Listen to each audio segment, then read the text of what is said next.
Ito po ang aking katanungan. Kailangan po bang may relihiyon ang tao upang siya ay mailigtas? Hindi po ba pwede na magkaroon lamang siya ng maayos at intim na relasyon sa Diyos upang maligtas? Salamat po. Salamat din sa pagdalo, kapatid na Margie, ano? Unang-una, wag ka lang ma-offend, ano?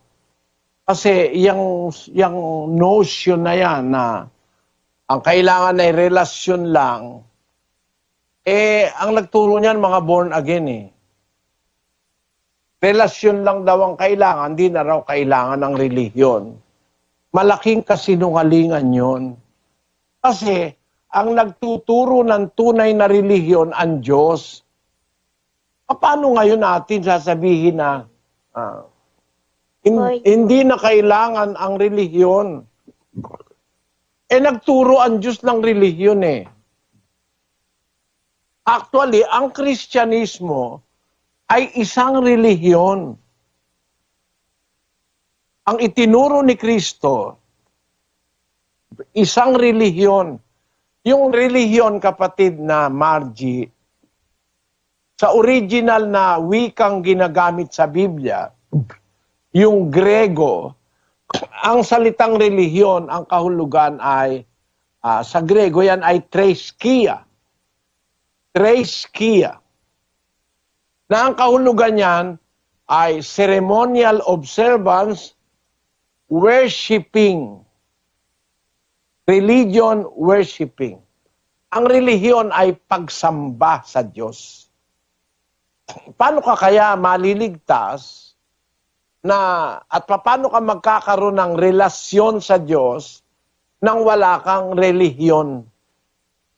Yung threskia, yun nga ang pagsamba sa Diyos. Yun nga ang paglilingkod sa Diyos. Para magkaroon ka ng relasyon sa Diyos, kailangan mauna na makilala mo yung relihiyon ng Diyos. Matuto kang sumamba, sumunod, maglingkod, ganon. Kaya, ang Biblia nagtuturo sa atin, kapatid, ng tunay na relihiyon. Yung tamang pagsamba sa Diyos. Basahin natin ang Santiago 1:27. Ang dalisay na relihiyon at walang dungis sa harapan ng ating Diyos at Ama ay ito, dalawin ng mga ulila at mga babaing bao sa kanilang kapighatian, at pag-ingatang walang dungis ang kanyang sarili sa sanglibutan. Mga apostol nagturo sa iglesia, nagturo sila ng dalisay na relihiyon. Si Santiago ay sumulat sa iglesia, sabi niya, ang dalisay na relihiyon at harapan ng Diyos at Ama ay magkaroon ka ng pagmamalasakit sa mga ulila, sa mga babaeng bao, at pag-ingatan ang sarili na walang dungis sa sanlibutan. So, yung sasabihin na hindi kailangan ng relihiyon, nagtuturo nga ang Biblia ng relihiyon kapatid. At pagka ang isang tao ay gustong maging dapat at maglingkod sa Diyos, kailangan matutunan niya yung tunay na relihiyon. At yung tunay na relihiyon, itinuturo yon ng mga apostol, ng mga ebanghelista na isinugo ng ating Panginoong Hesukristo. Sila ang naging tagapagturo nung tunay na kaparaanan ng pagsamba, paglilingkod o ng relihiyon. Kapatid, para sasabihin natin nga hindi kailangan, ba't maituturo ng mga apostol kung hindi kailangan? Illogical, ituro mo ang isang bagay na hindi kailangan sa kapal ng Biblia tapos hindi naman pala kailangan, ituturo mo. Ang mga apostol, lahat ng kanilang turo, utos ni Kristo yon. 14:37 ng unang Korinto. Kung iniisip ni naman na siya'y propeta, o ayon sa Espiritu, ay kilalanin niya ang mga bagay na sa inyo'y isinusulat ko na pawang utos ng Panginoon. Nang isinulat ng mga apostol, pawang utos ng Panginoon. Sinulat nila relihiyon. Hindi naman pala kailangan. Pero kasi mga born again, na gano'n ang sabi, hindi kailangan na ikarelihiyon. Kasi para sa born again, ang isip nila ang relihiyon yung iglesia. Ano? Hindi raw kailangan na iglesia. Kaya tawag nila sa kanila, hindi iglesia, born again eh. Pero alam mo kapatid na Margie, ano? Pati yung iglesia, kailangan yun eh. Tinayo nga ni Kristo yung iglesia eh. Tapos sasabihin ng born again, hindi raw kailangan. Kailangan daw relasyon. Panlulokong derechahan sa kapwa yun eh. Salita yun ng hindi nakakaintindi ng Biblia. Ito ang anak ng Diyos. Ito ang Diyos Ama. Nagtayo ng iglesia. Tapos sasabihin mo, hindi kailangan. Hindi kailangan na reliyon. Ang kailangan lang relasyon. Maling pananampalataya. Wala sa Biblia. Kasi ang nasa Biblia, ang itinayo ng Diyos na iglesia, mahal niya. Minahal din ni Kristo. 5 ng Epeso, basahin natin ang versikulo 25. Mga lalaki, ibigin ninyo ang inyong asawa, gaya naman ni Kristo na umibig sa iglesia at ibinigay ang kaniyang sarili dahil sa kanya. Ang Kristo, inibig niya iglesia at binigay niya yung buhay niya dahil sa iglesia. Yung mga pastor ng born again na nagsasabing hindi kailangan na reliyon, para sa kanila hindi na kailangan na iglesia.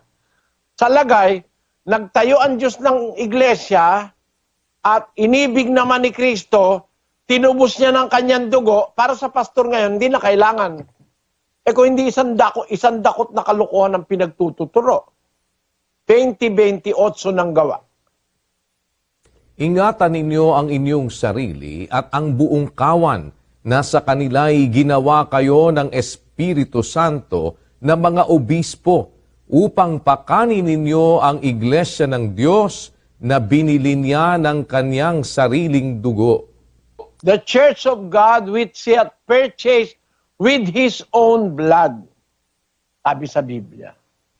Ang iglesia ng Diyos, binili niya ng kanyang sariling dugo. Yun ba ngayon ang hindi na kailangan? Binili nga ng dugo ni Kristo eh. Ano ba naman itong mga born again na to? Maghunos dili naman kayo na hindi raw kailangan na iglesia. Ang isa dyan, yung si Pat Robertson. Yun naman ang ginaya ng mga pastor ng born again dito sa Pilipinas. Tinan mo sabi ni Pat Robertson.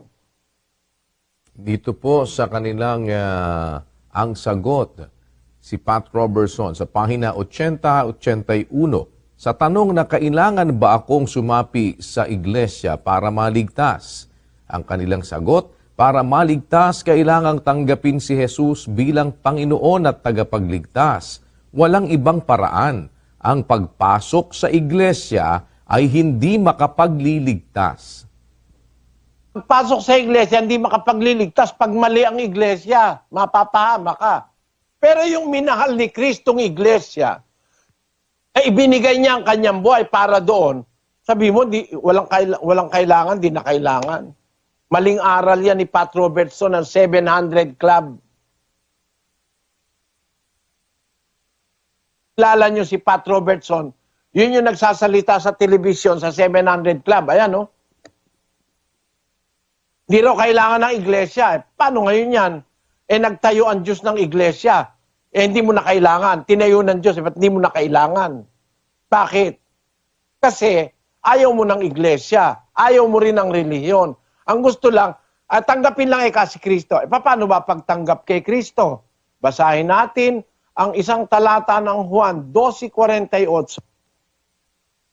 Ang nagtatakwil sa akin at hindi tumatanggap sa aking mga pananalita ay mayroong Kapatid na Margie, no? Sabi ni Kristo, ang nagtatakwil sa akin at hindi tumatanggap sa aking mga pananalita. Pagka pala, hindi mo tinatanggap ang salita ni Kristo, tinatakwil mo si Kristo. Para matanggap mo si Kristo, kailangan tanggapin mo yung kanyang salita. Siya nagsabi na may iglesia No? Paano mo tatanggapin si Kristo? Ayaw mong tanggapin yung salita niya. Ayon kay Kristo, pag itinatakwil mo yung kanyang salita, hindi mo tinatanggap, hindi mo siya tinatanggap. Ang nagtatakwil sa akin, hindi tumatanggap ng aking mga salita, mayroong hahatol sa kanya, isang hahatol sa kanya. Ang salitang aking sinalita, siyang sa kanya'y hahatol sa huling araw. Tingnan mo kapatid na Margie, dapat pala para tanggapin mo si Kristo, tanggapin mo pati kanyang salita. Hindi ka pwedeng maging Kristiyano pag si Kristo lang na pangalan ng tatanggapin mo. Dapat tatanggapin mo pati kanyang salita, yung aral niya. At isang malaking bahagi ng aral ni Kristo, yung pagiging kaanib sa iglesyang totoo. Yan ang dapat ninyong maintindihan mga kababayang born again. Huwag kayong paloko sa mga pastor. Sasabihin, hindi na kailangan ng relihiyon. Ang kailangan relasyon. Paano ka magkakarelasyon kung hindi ka magiging bahagi noong sinasabi sa Biblia na iglesia na kinaroroonan ng mga taong lingkod ng Diyos? Ando ng mga apostol, ando ng mga propeta, ando ng mga guro, ando ng mga ministro, ando ng mga diakono, ando ng mga obispo sa iglesyang totoo sa Biblia. Ang Diyos lahat ang naglagay nun. Paano ka magkakarelasyon kung di ka sasama sa mga apostol, sa mga propeta? Pakinggan mo sa unang Juan 1:3. Yaong aming nakita at narinig ay siya rin naming ibinabalita sa inyo, upang kayo naman ay magkaroon ng pakikisama sa amin. Oo, at tayo ay may pakikisama sa Ama at sa Kanyang Anak na si Hesukristo. At ang mga bagay na ito ay aming isinusulat upang ang ating kagalakan ay malubos.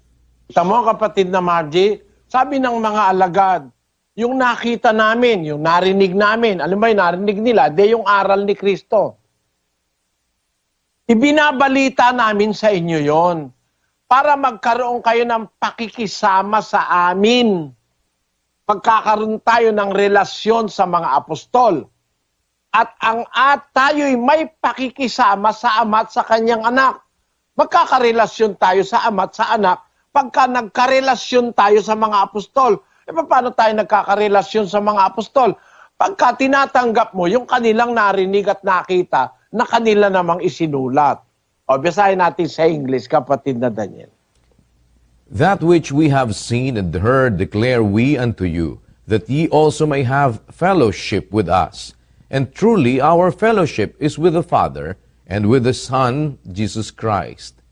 And these things write we unto you, that your joy may be full. Ito ng fullness of joy ng isang Kristiyano, that you may have fellowship with the apostles, and that we may have fellowship with the Father and His Son. Ulit-ulitin mo kapatid, ikaw naman po ay maestra, naiintindihan mo ito. Sabi ng mga alagad, which we have seen and heard. Yung aral na nakita nila at pinangaral at narinig nila, pinangaral ni Kristo, declare we unto you, that He may have fellowship with us. Magkakarelasyon ka sa mga apostol. And our fellowship is with the Father and with the Son. Kaya, ang relasyon na nabubuo, pag tinanggap mo yung salita, na isinulat ng mga apostol, makakaugnay ka nila. Tapos, makakaugnay mo ang Ama at ang Anak, kasi sa Ama at sa Anak nanggaling yung mga salita na itinuro at isinulat ng mga apostol. Pag nakarelasyon mo sila, masasama ka sa iglesia na itinayo ng Diyos sa pamamagitan ni Kristo. At pag nandun ka sa iglesia na itinayo ng Diyos sa pamamagitan ni Kristo, doon ngayon magkakaroon ka ng pakikisama sa Ama at sa Anak. Kasi ang iglesia, kapatid, ay institusyon ng Ama yan eh. Iniutos niya kay Kristo na itatag yan dito sa lupa. It is the institution of God on earth to make us citizens of heaven.